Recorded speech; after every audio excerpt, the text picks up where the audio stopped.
ఆ ట్వీట్ చూస్తే ఎవరికైనా చాలా ఆశ్చర్యం కలుగుతుంది భారతి. బికాస్ చంద్రబాబు అక్కడ ముఖ్యమంత్రి అయ్యారు. ఆయన మళ్ళీ తెలుగుదేశం పార్టీని ఇక్కడ ఎస్టాబ్లిష్ చేయాలనుకుంటున్నారు. ఇక్కడ చాలా మంది కార్యకర్తలు ఉన్నారు. గతంలో ఉమ్మడి రాష్ట్రంలో టీడీపీ చాలా సత్యనాత్మకమైనటువంటి విజయాలు ఇక్కడ సాధించింది. ఇక్కడ ఉన్నటువంటి చాలా మంది ఇప్పుడు ఉన్నటువంటి లీడర్స్ నాయకులందరూ కూడా టీడీపీ నుంచి వచ్చినటువంటి వాళ్ళే, కేసీఆర్తో సహా. కాబట్టి ఇవన్నీ కూడా ఆ, గతం. రాష్ట్రం విడిపోయింది, ఆంధ్రప్రదేశ్ తెలంగాణ అయిపోయినాయి. 10 ఏళ్ల పాటు బీఆర్ఎస్ పరిపాలించింది. తర్వాత ఇప్పుడు కాంగ్రెస్ పార్టీ అధికారంలోకి వచ్చింది. ఇప్పుడు మళ్ళీ పార్టీని ఎస్టాబ్లిష్ చేసుకోవడం కోసం జరుగుతున్నట్టుగా ఉంది ఇదంతా అనేటటువంటి మాటలు అసలు మరి రాజకీయ అపరిపక్వత అనాలో, లేకపోతే కావాలని చేస్తున్నటువంటి కామెంట్స్ అనాలో అర్థమే కాదు.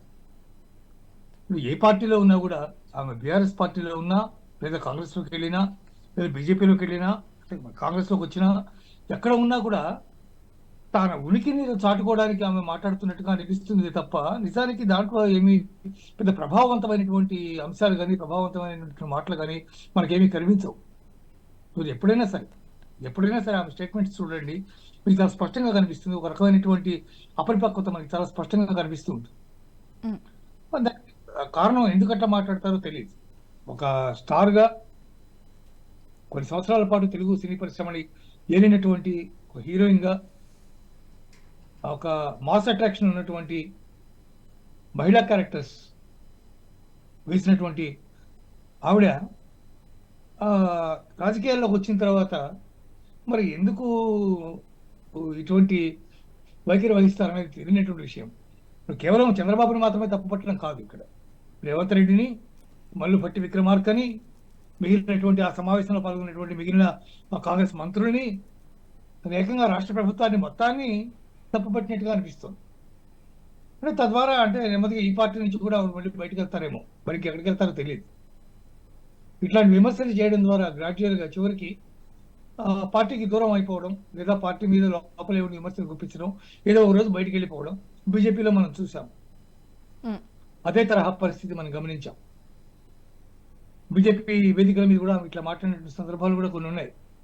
కొన్ని అంశాలకు సంబంధించి, ముఖ్యంగా కిరణ్ కుమార్ రెడ్డికి సంబంధించి ఆవిడ మాట్లాడినటువంటి మాటలు చాలా సత్యాన్ని రేకెత్తించాయి ఆ టైంలో. కాబట్టి ఇటువంటి అనేక రకాలైనటువంటి అంశాలు దీంట్లో ఉన్నాయి. ఆ క్యాంపెయిన్ కమిటీ చీఫ్ కోఆర్డినేటర్గా ఉన్నటువంటి వ్యక్తి ఎలక్షన్స్లో ఎక్కడ ఆవిడ కోఆర్డినేట్ చేశారో, లేకపోతే ఎక్కడ ఆవిడ క్యాంపెయిన్ చేశారో, లేకపోతే ఎక్కడ మాట్లాడారో ఎవరికి తెలియదు. పెద్దగా ఎక్కడ డేటను రాలేదు, తెలియదు. మరి ఆవిడ ఉన్నట్టుండి ఏదో సంచలనాత్మకంగా ఓ ట్వీట్ చేస్తూ ఉంటారు, దాని ఏదో ఇంపాక్ట్ చూపిస్తుంది అని. ఇది న్యాచురల్గా ప్రభుత్వానికి ఆగ్రహాన్ని కలిగిస్తుంది, ముఖ్యమంత్రికి, మిగిలినటువంటి మంత్రులకి ఆగ్రహాన్ని కలిగిస్తుంది. దీనివల్ల కలిగే ప్రయోజనం ఏముంటుంది? రెండు రాష్ట్రాల మధ్య అపరిష్కృతంగా ఉన్నటువంటి సమస్యలు చాలా ఉన్నాయి.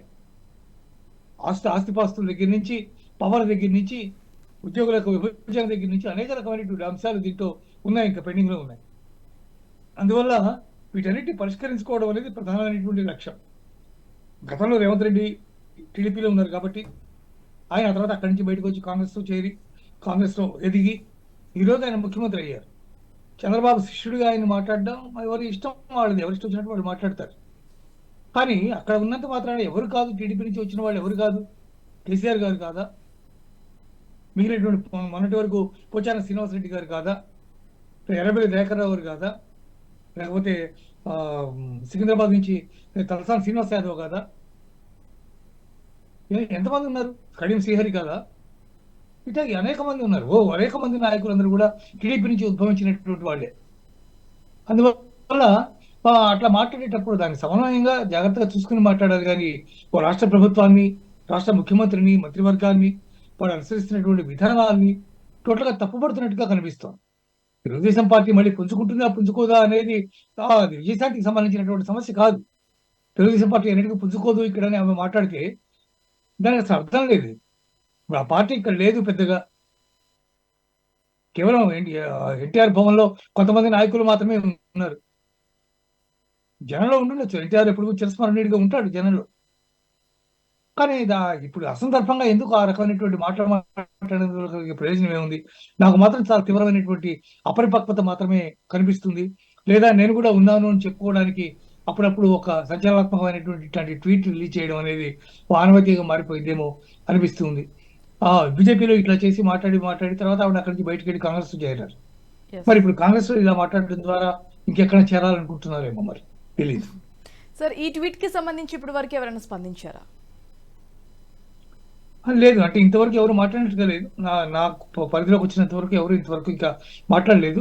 కాసేపటి తర్వాత నెమ్మదిగా మాట్లాడేటటువంటి అవకాశం ఉంది. కొంతమంది పట్టించుకోకుండా నెగ్లెక్ట్ చేసే అవకాశం కూడా ఉంది. అంటే ఓకే. మాట్లాడినందువల్ల ఏముంది దానివల్ల? అసలు ఆమెకి ప్రత్యేకమైనటువంటి ఇది లేనప్పుడు, ఆమె దాంట్లో పెద్దగా ఇన్వాల్వ్ అవ్వనప్పుడు, పార్టీకి సంబంధించినటువంటి యాక్టివిటీస్‌లో పెద్దగా ఇన్వాల్వ్ అవ్వనప్పుడు, ఆమె పెద్దగా ఏమి చేయనప్పుడు, అట్లాంటప్పుడు ఇక దాని గురించి మాట్లాడి మాత్రం ప్రయోజనం ఏముంది అనుకునే వాళ్ళు కూడా ఉండవచ్చు. దీన్ని కాంగ్రెస్ పార్టీ కొంత అంటే సంచలనం కలిగించినప్పటికి కూడా ఆలోచించిన కొద్దీ వాళ్ళు పెద్ద సీరియస్‌గా తీసుకుంటారని కూడా నేను అనుకోవట్లేదు Bharati. Right sir. Thanks for the update.